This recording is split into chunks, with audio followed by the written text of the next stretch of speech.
আজি টিকা ফটা ৰ'দত মানুহ বাৰু থাকিম যেনে তেনে, ব্ৰইলাৰখিনি কি হয় ক'ব নোৱাৰোঁ দেই। ৰাতিপুৱা শুই উঠিয়ে একেবাৰে ৰ'দটোৱে খাওঁ খাওঁকৈ ওলাই আহিছে। এতিয়া 6টা বজাতে এয়া কাম কৰি আছোঁ এইখন হেড লৈ।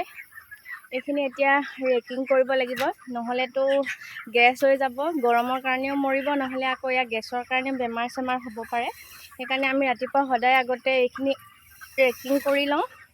দেখাই আছোঁ ৰ'ব কেনেকৈ কৰি আছোঁ। আৰু ব্ৰইলাৰখিনি আজি ৰাতিপুৱা 6টা বজাতে মানে একদম কাপ কাপ কৰি আছে আৰু দেই, দেখি বেয়াই লাগিছে, কি কৰিম উপায় নাই। তেতিয়াহ'লে ব'লক ভিডিঅ'টো আৰম্ভ কৰোঁ। মলে আহি প্ৰথম কামটোৱে হৈছে এই তুঁহগুৰিখিনি ধুনীয়াকৈ এনেকৈ উকতিব লাগিব। এতিয়া মই ভিডিঅ' কৰি আছোঁ কাৰণে এখন হাতে অলপ দিগদাৰ হৈছে। এইখিনি নহ'লে একদম চপৰা পাতি যায়, মাখিৰ উৎপাত, ইয়াতে তুঁহগুৰিৰ ওপৰতে পোক দিয়ে। নহ'লে তাৰপিছতে আকৌ ইয়াৰ পিছতে কৰিব লাগিব বাতিখিনি চাফা কৰিব লাগিব, কাপ ডিংকাৰখিনি। নহ'লে কি কৰে ইহঁতে পানী খাওঁতে পাখিবোৰ জপজপাই গোটেই পানী বাতিটোহে লেতেৰা কৰি পেলায়, আৰু সেই লেতেৰা পানীখিনিকে খাব লগা হয়।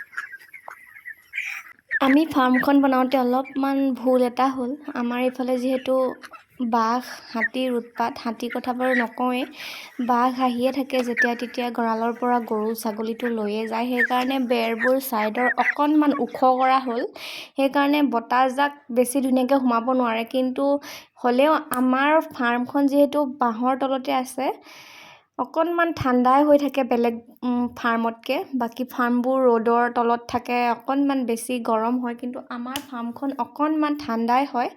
সেইকাৰণে পোৱালিখিনি সিমান কষ্ট নাপায়। যদি বেৰখিনি অলপমান চাপৰ হ'লহেঁতেন তেতিয়া হয়তো আৰু বেছি অলপ ঠাণ্ডা হ'লহেঁতেন। সেইকাৰণে এই বেজটো ওলাই যোৱাৰ পিছতে আমি ফাৰ্মৰ ছাইডৰ বেৰবোৰ কাটি কিনে অকণমান চাপৰকৈ দিয়াৰ কথা ভাবিছোঁ। এইফালে দেখিছেনে ব্ৰইলাৰটোৱে কেনেকৈ পাম্পিং কৰি আছে। কেতিয়াবা যে ইয়াতকৈ বেছি কৰে। এতিয়া গোটেই ব্ৰইলাৰবোৰে অলপ অলপকৈ এনেকৈ পাম্পিং কৰি আছে। গোটেইবোৰে ইমান কষ্ট পাইছে দেখিছেনে। গোটেই ব্ৰইলাৰবোৰ মানে মাজে মাজে উঠাই থাকিবগৈ লাগিব, নহ'লে একেটা জেগাতে শুই থাকে, তেতিয়া জেগাটো গৰম হৈ যায় আৰু ব্ৰইলাৰখন তলফালৰ পৰা গৰম হৈ তাতেই ষ্টক মাৰি মৰি যায়গৈ। তেনেকৈ চাই থাকোঁতে এটা ব্ৰইলাৰ মৰিলেই আমাৰ, সেইটো বাৰু ভিডিঅ' কৰা নহ'লে। সেইকাৰণে গোটেই দানা দিয়া ফিডাৰবোৰ ওপৰত দাঙি দিলোঁ। দিনত আমি দানা খাব, দিনত বেছি ৰ'দ দিলে আমি দানাবোৰ উঠাই দিওঁ। যদি দানা খাই পানী খাই দিয়ে লগালগ ব্ৰইলাৰবোৰ মানে কেতিয়াবা মৰি যায়। আগৰ বেজটোত তেনেকুৱাই হ'ল। সেইকাৰণে আমি বেছি গৰম পৰিলে দানাবোৰ ৰাতিপুৱা 11টামান বজাতে উঠাই দিওঁ আৰু গধূলি প্ৰায় 6:30-7টামান বজাত দানাটো খাবলৈ দিওঁ, যেতিয়া অকণমান ঠাণ্ডা পৰে। সেইকাৰণে এতিয়া গোটেই ফিডাৰবোৰ এনেকৈ ওপৰলৈ দাঙি দাঙি থৈ দিছোঁ।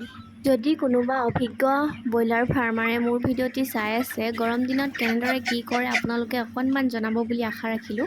আজিলৈ আহোঁ, বাই।